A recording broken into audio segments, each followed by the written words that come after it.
सप्रेम जय जी। सतगुरुदेव शिव कुमार शास्त्री जी महाराज की जय। मनो ब्रह्मेति व्यजानात् मनोस्य हैव खलिमानि भूतानि जायन्ते मनसा जातानि जीवन्ति मनः प्रयन्तिभिः सविशन्ति। मन सृष्टि स्थिति विलयर कारण अटे। सद्गुरुदेवंकर पुस्तक रे जो आत्मज्ञान भरी रही आमे ताकू धीरे धीरे आलोचना करुछंती। तो मन ही ब्रह्म, मन और आत्मार अभेद दर्शन आमको सद्गुरु प्रदान करिछंती। आत्मार क्रियमाण शक्ति व बलवत्तर शक्ति जो मन रे अच्छी से बल को से प्रबलर प्रबल बल को सद्गुरु आमको चिन्ह देवा को चाहती। आत्मा आनंदमय, आत्मा सचिदानंद स्वरूप, किंतु आमे इंद्रिय जनित सुखरे केतेबेले जिह्वा द्वारा, केतेबेले नासा द्वारा, केतेबेले कर्ण द्वारा, केतेबेले चर्म द्वारा आउ केतेबेले दृश्य द्वारा बंधन रे पड़ी निजर सेही अपार बल को भूली जाइछे। से आत्मा चिदानंद, से ही सचिदानंद, से विषयानंद नुहे। सबुर मूलरे से सचित आनंदर सत्ता। मु अच्छीर भाव, मु अच्छी बोली, मोर अस्तित्व अच्छी बोली एई जड़ विषय रे मु बांधी हो जाउछि। कौनसी काठ पाषाण लुहा बा धातु आपण को बांधी पारिब नाही, सद्गुरु या कहउछंती। तेबे दुईटीर दर्शन देई से एक तत्व दर्शन दर्शाइछंती।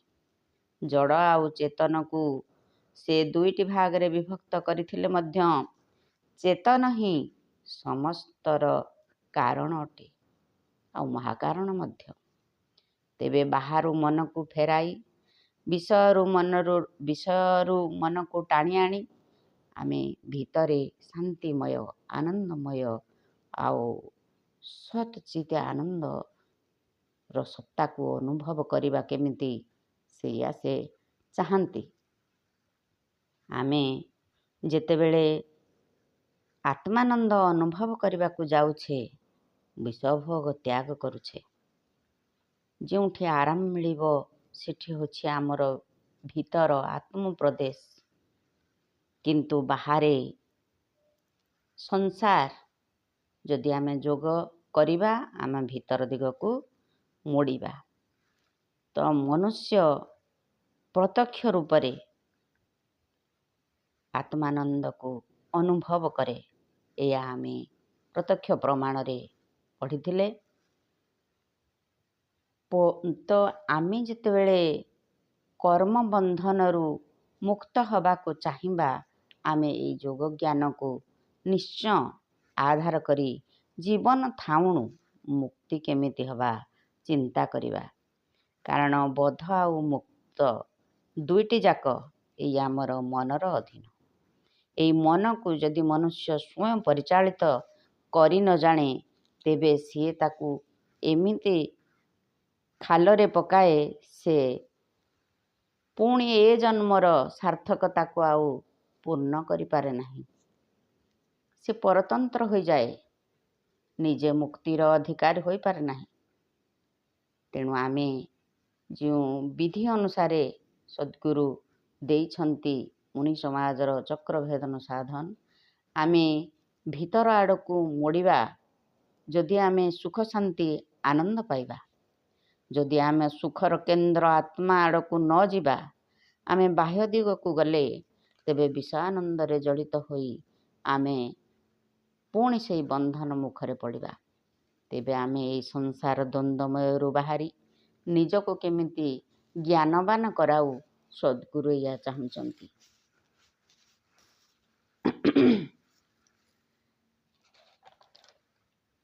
ଜଡ଼କୁ ଚେତନ ବୋଲି ଯେ ଅଜ୍ଞ ଭାବଇ, ଜ୍ଞାନ ବୈରାଗ୍ୟତା ହୃଦେ ଉଦୟନୁ ହଇ।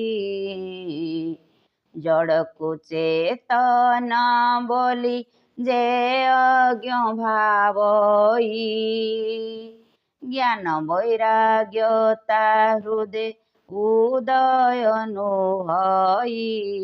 ଜାଣବୀର ମରୁଭୂମି ତାହାର ଶରୀର, ଜାଣବୀର ମରୁଭୂମି ତାହାର ଶରୀର। ସତ୍ୟରୂପ ଆତ୍ମତତ୍ତ୍ୱ ବୋଧ ହେଲେ ପାଇ, ଏ ବିନୁ ଅନ୍ୟ କାହିଁରେ ପ୍ରକାଶ ନୁହଇ। ଜଣାଯାଇ ବ୍ରହ୍ମ ବିନୁ ବିଶ୍ୱେ କିଛି ନାହିଁ, ଜଣାଯାଇ ବ୍ରହ୍ମ ବିନୁ ବିଶ୍ୱେ କିଛି ନାହିଁ। ତ ସଦ୍ଗୁରୁଙ୍କ ଜ୍ଞାନ, ବ୍ରହ୍ମ ବିନୁ ଏ ସଂସାରରେ ଅନ୍ୟ କିଛି ନାହିଁ। ତ ଆମେ ବୃତ୍ତିଗୁଡ଼ିକ ଆଲୋଚନା କରି କରି ଆସୁଥିଲେ। ପ୍ରମାଣ, ବିପର୍ଯ୍ୟୟ, ବିକଳ୍ପ, ନିଦ୍ରା ବର୍ଣ୍ଣନା କରି ସାରିଛନ୍ତି। ଏବେ ଆମେ ଶ୍ରୁତି ବର୍ଣ୍ଣନା କରିବା। ଅନୁଭୂତି ବିଷୟ ସମ୍ପ୍ରୋକ୍ଷ ସ୍ମୃତି। ଆମେ ଯେଉଁ ଦଶମ ସୂତ୍ରକୁ ଆଲୋଚନା କରୁଥିଲେ, ନିଦ୍ରାକୁ ଆମେ ଆଲୋଚନା କରି ଆମେ ଜାଣିଲେ ଯେ ଅଭାବ ପ୍ରତ୍ୟାବଲମ୍ବନ ବୃତ୍ତି ନିଦ୍ରା। ଆମେ ନିଜ ସ୍ୱରୂପର ଜ୍ଞାନ ଅଭାବରୁ ଆମେ ନିଦ୍ରିତ ଅବସ୍ଥାକୁ ବା ବେହୋସି ଅବସ୍ଥାକୁ ଚାଲିଯାଆନ୍ତି। ତେଣୁ ସଦ୍ଗୁରୁ ଆମକୁ ତିନୋଟି କାରଣ ଦେଲେ ଯେ କାହିଁକି ଆମେ ନିଦ୍ରା ଆଡ଼େ ଯାଆନ୍ତି। ନା, ନିଦ୍ରା ଯଦି ଆମର ରାତିରେ ପର୍ଯ୍ୟାପ୍ତ ପରିମାଣରେ ଆମେ ଶୋଇନଥିବା, ଆମର ସାଧନ ସମୟରେ ନିଦ୍ରା ଆସିଯିବ। ଆମେ ଯଦି ଅଧିକ ଖାଦ୍ୟ ଗ୍ରହଣ କରିଥିବା ରାତିରେ, ତେବେ ଆମର ନିଦ୍ରା ଭାଙ୍ଗିବନି ବା ସାଧନ ସମୟରେ ନିଦ୍ରା ଆସିଯିବ। ତୃତୀୟଟି ହେଲା, ଆମେ ଯଦି ପରିଶ୍ରମ ଅଧିକା କରିବା।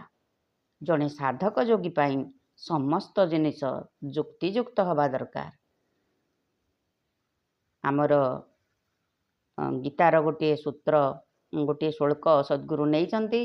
ଯୁକ୍ତାହାର ବିହାରସ୍ୟ ଯୁକ୍ତ କାର୍ଯ୍ୟସ୍ୟ ଚେଷ୍ଟେଷୁ ଯୁକ୍ତ ସ୍ୱପ୍ନାବବୋଧସ୍ୟ ଯୋଗେ ଭବତି ଦୁଃଖ। ଏ ଦୁଃଖ ହରଣକାରୀ ଯୋଗ ଯେଉଁମାନେ କରନ୍ତି, ସେମାନେ ଯୁକ୍ତିଯୁକ୍ତ ଭାବରେ ଆହାର ବିହାର ନିଦ୍ରା କରିବା ଆବଶ୍ୟକ। ସେ ଅଧିକା କୋଉଟା କରିବା ଉଚିତ ନୁହେଁ। ଅଧିକ ଉପାସ ରହିବ ନାହିଁ ବା ଅଧିକ ଖାଇବ ନାହିଁ, ଅଧିକ ଶୋଇବ ନାହିଁ ବା ପୁରା ନିଦ୍ରା ରହିବ ନାହିଁ। ଏମିତି ସମସ୍ତ ଯୋଗୀ ମାନିବାକୁ ହବ। ସମସ୍ତ ଗୁଡ଼ିକ ବିଷୟ ଯୁକ୍ତିଯୁକ୍ତ ଭାବରେ। ତ ସମ ପ୍ର ପୂର୍ବକ ମୋଷସ୍ତେୟ ଧାତୁରୁ ସମ୍ପ୍ରମୋକ୍ଷ ଶବ୍ଦର ସୃଷ୍ଟି। ଆମେ ଅନୁଭୂତି ବିଷୟ ସମ୍ପ୍ରମୋକ୍ଷ ସ୍ମୃତି ଆଲୋଚନା କରୁଛେ। ତ ଆମେ ସ୍ମୃତିର ସମ୍ପ୍ରମୋକ୍ଷ କ'ଣ? ସମ ଓ ପ୍ର ଯୁକ୍ତ ପୂର୍ବକ ମୋଷ ସ୍ତେୟ ଟୁ ଷ୍ଟିଲ୍ ଧାତୁରୁ ସମ୍ପ୍ରମୋକ୍ଷ ଶବ୍ଦ ସୃଷ୍ଟି ହୋଇଛି। ତ ଏଇଠି ସମ୍ପ୍ରମୋଷକୁ ଚୋରି ବା ଲୁଚାଇବା ବୋଲି କହନ୍ତି। ଇନ୍ଦ୍ରିୟ ଦ୍ୱାରା ଅନୁଭବ ବିଷୟ ମସ୍ତିଷ୍କ ଭିତରେ ଛୋଟ ଛୋଟ ଘରେ ଲୁଚେଇ ରଖିଛି। ଯେଉଁ ଆମ ଅନୁଭୂତି ଗୁଡ଼ାକ, ବିଷୟ ଅନୁଭୂତି ଗୁଡ଼ାକ ମସ୍ତିଷ୍କ ଆମର ଛୋଟ ଛୋଟ ସେଲ୍ରେ ସବୁ ଲୁଚେଇକି ରଖିଛି। ଫଳରେ ଆମେ କ'ଣ କରୁଛେ ନା, ଯେତେବେଳେ ଆମେ ଏକାଗ୍ର ସହିତ ଯୋଗ ସାଧନ କରି ଆମେ ସ୍ୱରୂପ ଦର୍ଶନରେ ବାହାରିଛେ, ସେତେବେଳେ ସେଗୁଡ଼ିକ ବ୍ୟାଘାତ ସୃଷ୍ଟି କରୁଛି, ବାଧାପ୍ରାପ୍ତ ହେଉଛି। ସମାଧି କାଳରେ ଯେତେବେଳେ ସାଧକ ଏକାଗ୍ରତା ହେବାକୁ ଚାହେଁ ସ୍ୱରୂପ ପ୍ରାପ୍ତି ପାଇଁ ସେ ପୁଣି ବୃତ୍ତି ସାରୂପ୍ୟ ହୋଇଯାଏ। ଯେମିତି ଆମର ଚତୁର୍ଥ ସୂତ୍ରରେ ଆମେ ପଢ଼ିଥିଲେ ବୃତ୍ତି ସାରୂପ୍ୟ ମିତ୍ରରତ୍ର।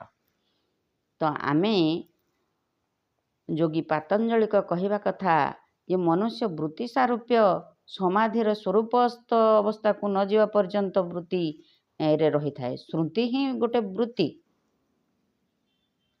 ତ ଆମେ ଦେଖୁଛେ ନିଦ୍ରା ବି ବୃତ୍ତି, ଶ୍ରୁତି ବି ବୃତ୍ତି। ତେଣୁ ଆମେ ଯେଉଁ ପାଞ୍ଚ ଇନ୍ଦ୍ରିୟରେ ଯେଉଁ ଗ୍ରହଣ କଲେ ସବୁଠାରୁ ସବୁ ବିଷୟ, ତ ଆମେ ସେଇ ବିଷୟ ଗୁଡ଼ିକ ର ସ୍ମୃତିକୁ ଆମେ ଆମର ଯେଉଁ କୋଠରୀରେ ସାଇତି ରଖିଛେ ସେଇଠି ସେଇ ଭାବରେ ସେ ପୁଣି ସଂସାର ପ୍ରକଟ କରେ। ସେ ପୁଣି ସେଇଟା ଆମେ ପୁଣି ସଂସାର ଆଡ଼କୁ ପଳେଇ ଆସନ୍ତି। ତେଣୁ ସାଧକ ଯୋଗୀ ସ୍ୱରୂପସ୍ଥ ହୋଇପାରେ ନାହିଁ। ତଦାଦ୍ରଷ୍ଟୁ ସ୍ୱରୂପ ଅବସ୍ଥାକୁ ଯାଇପାରେ ନାହିଁ। ତ ବୃତ୍ତି ରୂପକ ଏଇ ବାଧକକୁ, ଏଇ ସ୍ମୃତି ରୂପକ ବୃତ୍ତିକୁ ଆମେ କେମିତି ଏଡ଼େଇବା ସେଇଟା ଆମେ ଦେଖିବା। ସ୍ମୃତିରେ କ'ଣ ଆସୁଛି ଆମର ନା, ସ୍ମୃତିରେ ଶବ୍ଦ, ଧ୍ୱନି, ପ୍ରକାଶ ଏସବୁ ବି ଆସେ। ଆମେ ଯେଉଁ ପୂର୍ବରୁ ସବୁ କାଳ୍ପନିକ ଈଶ୍ୱର ଦେବାଦେବୀର ଧ୍ୟାନ କରୁଥିଲେ ସେଗୁଡ଼ା ମଧ୍ୟ ଆସିବ। ନିଜ ଅନୁଭୂତିରେ ଯେତେ ବିଷୟର ଅନୁଭୂତିରେ ଆମେ ଯାଉଛେ, ଅନୁ ଅର୍ଥ ପଛରେ, ଇନ୍ଦ୍ରିୟର ଅନୁ ମାନେ ବୃତ୍ତିର ମାନେ ପଛରେ, ଯେଉଁଟା ଆମର ପ୍ରତ୍ୟକ୍ଷ ହଉ ପରୋକ୍ଷ ହଉ ଯେକୌଣସି ଇଏରେ ଯାଉଛେ, ଆମେ କ'ଣ କରୁଛେ ନା ଆମର ଅସ୍ତିତ୍ୱକୁ ଆମେ ପାଉନାହିଁ। ତେବେ ସାଧକ ଯୋଗୀ କ'ଣ କରୁଛି ନା ସ୍ୱରୂପର ଅନୁଭୂତି ପାଇପାରୁନାହିଁ। ଏଠି ଆସେ ପ୍ରଶ୍ନ ଯେ ସ୍ମୃତି କ'ଣ? ସ୍ମୃତି ସମାଧିରେ ସ୍ୱରୂପ ଯେତେବେଳେ ଆମେ ଦେଖିବାକୁ ଯାଉଛେ, ଯେ ଏଠି ପ୍ରଶ୍ନ ହେବ ଯେ ସ୍ୱରୂପର ସ୍ମୃତି କ'ଣ ବୃତ୍ତି ନୁହେଁ? ସଦ୍ଗୁରୁ ମନା କରିଛନ୍ତି। ଆତ୍ମା ବା ମନ ଚେତନ, ତେଣୁ ସେ ତାର ସ୍ୱଭାବ କେବେ ଛାଡ଼ି ପାରିବ ନାହିଁ। ସେ ଯେଉଁ କ୍ରିୟମାଣ ସ୍ମୃତି ଆମର ଅଛି, ମନ କ୍ରିୟା କରୁଛି, କାରଣ ଆମେ ଯେତେବେଳେ ସଂକଳ୍ପ କରିଲେ ଆମର ସେତେବେଳେ ଉଦ୍ଭବ ଘଟିଛି। ତେଣୁ ଆମେ ଯେତେବେଳେ ନିଜ ଘରକୁ ଯିବା ସେତେବେଳେ ଅବସ୍ଥାରେ ବି ସେ ନିହାତି ବ୍ରହ୍ମର ସ୍ମରଣ କରିବ। ଯେଉଁଠୁ ଆସିଛି ସେଇଟାକୁ ସ୍ମରଣ କଲେ ସେଇଟା ବୃତ୍ତି କୁହାଯାଏନି, ଶ୍ରୁତି। ସେଇ ସବୁ ସ୍ମୃତିଟାକୁ ବୃତ୍ତି କୁହାଯିବ ନାହିଁ। ସଦ୍ଗୁରୁ ମନା କରୁଛନ୍ତି। ଯେମିତି ନିଜ ଘରକୁ ଯିବା କୁହାଯାଏ ନା, ଆଖି ବନ୍ଦ କରି ନିଜକୁ ଦେଖିବା କୁହାଯାଏ ନା, ସେଇଭଳି ସ୍ୱରୂପକୁ ମନେ ପକାଇବା ସ୍ମୃତି ନୁହେଁ। ସଦ୍ଗୁରୁ ମନା କରୁଛନ୍ତି। ଯେମିତି ଜଣେ ଲୋକ କହୁଛି କି ମୁଁ ଏବେ କୁଆଡ଼େ ଯା ଆସ କରିପାରୁନାହିଁ, ସେ ଆଉ କ'ଣ ନିଜ ଘରେ ରହୁନାହିଁ? ନିଜ ଘର ଭିତରେ ଚଲାବୁଲା କରୁନାହିଁ? ନିଜର ନିତ୍ୟକର୍ମ କରୁନାହିଁ? ଜଣେ ଲୋକ ବୃଦ୍ଧ ହୋଇଯାଉଛି, କିନ୍ତୁ ସେ ତାର ନିଜ କର୍ମ କରୁଛି ତ, ଖାଉଛି, ପିଉଛି, ମଳମୂତ୍ର ତ୍ୟାଗ କରୁଛି, ଏସବୁ ହସିବା କାଶିବା ଠାରୁ ସବୁ କାର୍ଯ୍ୟ କରୁଛି। ସେମିତି ନିଜର ସେବାକୁ କେହି ଗୋଲାମୀ କହେନି। ନିଜ ଖୁଆଇବାକୁ ପିଆଇବାକୁ ନିଜେ ଯେତେବେଳେ ଖାଉଛି ପିଉଛି, କେହି ଦାନ ପୁଣ୍ୟ କହୁନି ମୁଁ ଦାନ ପୁଣ୍ୟ କରୁଛି, ଏଇଟା କେବେ କହିଛନ୍ତି କି ଆପଣ? ତେଣୁକରି ଏଠି ଆମେ ଦେଖୁଛେ ଯେ ନିଜର ସ୍ମୃତି ବା ସ୍ୱରୂପର ସ୍ମୃତି, ମୁଁ ବ୍ରହ୍ମ, ଅହଂ ବ୍ରହ୍ମାସ୍ମି, ଏଇ ସ୍ମୃତିକୁ ଆମେ କେବେ ସ୍ୱରୂପର ସ୍ମୃତି ବୋଲି ଛାଡ଼ିପାରିବା ନାହିଁ। ଆମେ ସ୍ମୃତିଟାକୁ, ଯେଉଁଟା ବିଷୟର ସ୍ମୃତି, ତାକୁ ତ୍ୟାଗ କରିଦେଇ ପାରିବା, କିନ୍ତୁ ଏଇ ସ୍ୱରୂପର ସ୍ମୃତିକୁ ଆମେ କେବେ ତ୍ୟାଗ କରିଲେ ଠିକ୍ ହେବନି। ସଦ୍ଗୁରୁ ମନା କରୁଛନ୍ତି ଏଇ ସ୍ୱରୂପର ସ୍ମୃତିକୁ ଧରି ଆମେ ସମାଧିସ୍ଥ ହେବା। ତେଣୁ ଏଇ ଯେଉଁ ଅନୁଭୂତି ବିଷୟ ସମ୍ପ୍ରମୁଖ୍ୟ ସ୍ମୃତି, ଏଠି ସଦ୍ଗୁରୁ କେତେ ସୁନ୍ଦର ଭାବରେ ଆମକୁ କହିଛନ୍ତି ଯେ ଆମକୁ ଧ୍ୟାନ ଆଡ଼କୁ ଗଲାବେଳେ ଏଇ ସ୍ମୃତିକୁ ନିଶ୍ଚୟ ଜାଗୃତ କରିବାକୁ ପଡ଼ିବ। ସ୍ୱରୂପର ସ୍ମୃତିକୁ ଯେ ମୁଁ ବ୍ରହ୍ମ। ତେବେ ଆସନ୍ତୁ ଆମେ ପୁଣି ସେହି ସଦ୍ଗୁରୁଙ୍କର ସ୍ୱାଧ୍ୟାୟ ସତ୍ସଙ୍ଗ ଆଉ ସାଧନାର ଅନୁଭବ କରି ନିଜେ ପ୍ରତ୍ୟକ୍ଷ ଅନୁଭବରେ ପ୍ରମାଣ କରିବା ଯେ ମୁଁ ବ୍ରହ୍ମ। ଆଜି ପାଇଁ ଆମର ସତ୍ସଙ୍ଗକୁ ଏଇଠି ରଖିବା। ପୁଣି ଆଉ ଏକ ଅଧ୍ୟାୟରେ ଆମେ ପୁଣି ଆଲୋଚନା କରିବା ଯେ ସଦ୍ଗୁରୁ ପୁଣି ଆଉ ଆମକୁ କେମିତି ସ୍ୱରୂପସ୍ଥ ହେବା ପାଇଁ ସହଜ ହେବ, କ'ଣ ସବୁ ଲେଖିଛନ୍ତି, ଆମକୁ ଦର୍ଶନ ଦେଇଛନ୍ତି। ତେବେ ଆସନ୍ତୁ ରହିବା। ସପ୍ରେମ ଜୟ ଜୀ।